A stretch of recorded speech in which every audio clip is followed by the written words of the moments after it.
ये कहानी सच और झूठ के परे है। जो मैं आपको सुनाने जा रहा हूँ वो रमेश और मुकेश के साथ हुआ था। ये कहानी एक ऐसे सफर की है जो एक आम सफर की तरह शुरू तो हुआ, लेकिन खत्म कहाँ होगा किसी को नहीं पता था। तो चलिए शुरू करते हैं। रात के लगभग 11:15 बज रहे थे।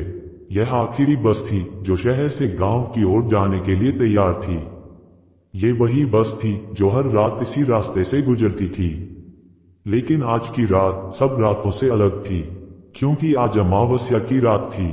बस में बैठे लोगों को यह नहीं पता था कि ये उनकी जिंदगी की आखिरी यात्रा भी हो सकती है।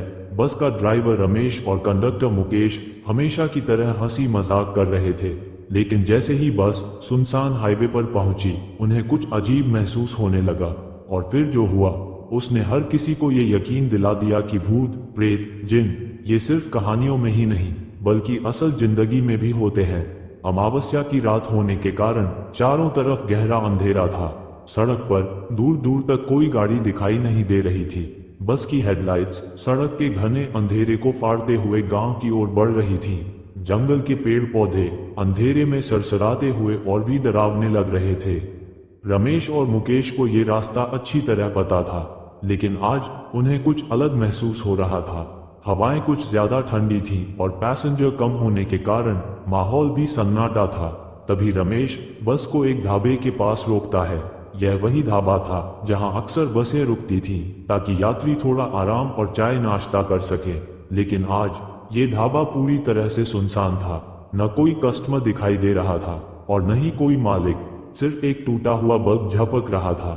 मुकेश रमेश से कहता है, अजीब बात है, हमेशा यहाँ इतनी भीड़ रहती है, आज कोई नहीं दिख रहा है, लगता है आज ढाबा बंद है।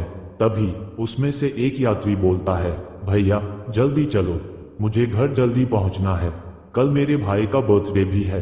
वैसे भी ढाबा तो बंद ही है।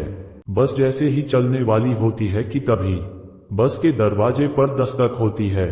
दरवाजे पर सफेद कपड़ों में एक आदमी खड़ा था, जिसका चेहरा अंधेरे में ठीक से दिखाई नहीं दे रहा था, लेकिन वह काफी लंबा और अजीब था। मुकेश घबराते हुए पूछता है, कहाँ जाना है भाई साहब? तभी आदमी धीमी और डरावनी आवाज में कहता है, बस में जगह है, मुझे गांव तक जाना है। रमेश को उसकी आवाज कुछ अजीब लगी, लेकिन फिर भी उसने दरवाजा खोल दिया। जैसे ही वो आदमी अंदर आया, बस की लाइटें एक पल के लिए तेजी से जलने बुझने लगीं। यात्रियों को वह आदमी कुछ अजीब सा लगा, लेकिन किसी ने कुछ बोला नहीं। बस फिर से चल पड़ी। वो आदमी सबसे पीछे जाकर बैठ गया। वो चुपचाप बैठा था, लेकिन उसकी आंखें पूरी तरह से लाल थीं, मानो ऐसा लग रहा था कि उसकी आंखें जल रही हों।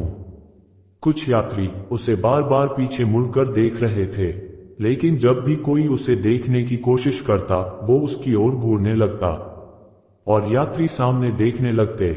तभी अचानक एक यात्री जोर से चीख पड़ा और कहने लगा, अरे ये आदमी तो हवा में उड़ रहा है। रमेश ने शीशे में देखा और उसकी सांसें अटक गईं। वो आदमी सीट पर नहीं था, वो सीट के ऊपर हवा में झूल रहा था। उसकी आंखें खून जैसी लाल हो गई थीं और उसके नाखून धीरे धीरे लंबे होने लगे थे। बस में भगदड़ मच गई। सभी लोग ड्राइवर की सीट के पास आकर चिल्लाने लगे। वह आदमी जो अभी अभी बस में चढ़ा था, वो आदमी नहीं बल्कि एक जिन था, और वो अब अपना असली रूप दिखाना शुरू कर चुका था।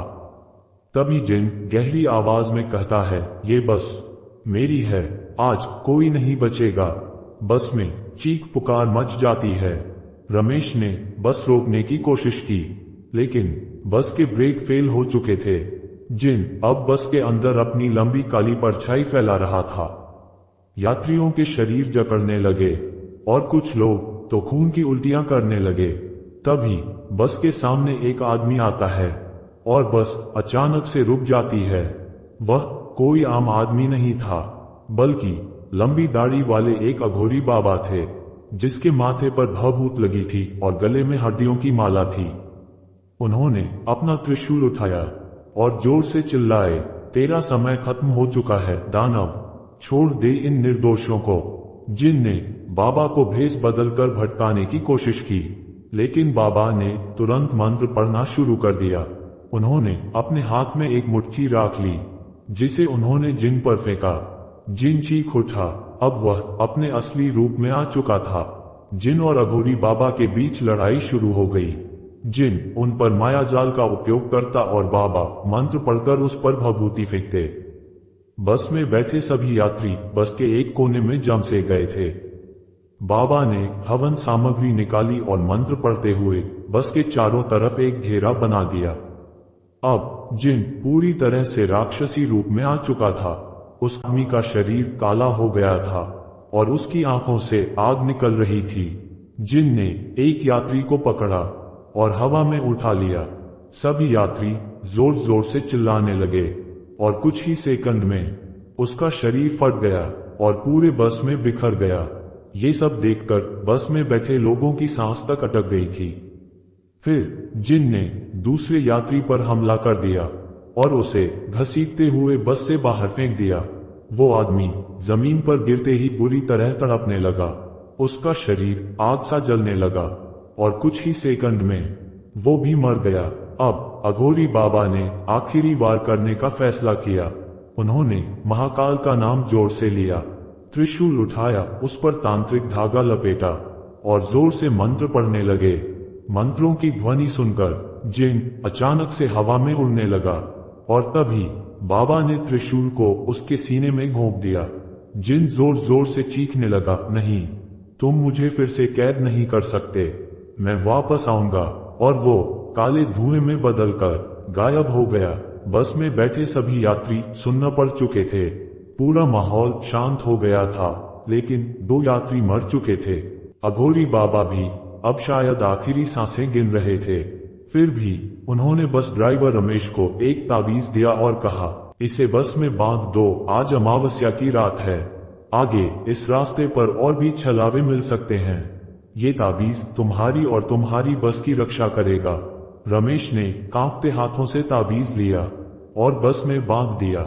अगले ही पल बस का इंजन अपने आप स्टार्ट हो गया और वो फिर से चल पड़ी और अघोरी बाबा भी गायब हो गए। रमेश ने अब बस को बेच दिया है और अब वह अपने गांव में दूध का व्यापार करता है। अगर आपको ये कहानी पसंद आई हो तो वीडियो को लाइक करें, चैनल को सब्सक्राइब करें और कमेंट में अपनी राय जरूर दें। मिलते हैं अगले वीडियो में एक नए डर के साथ। तब तक के लिए शुभ रात्रि।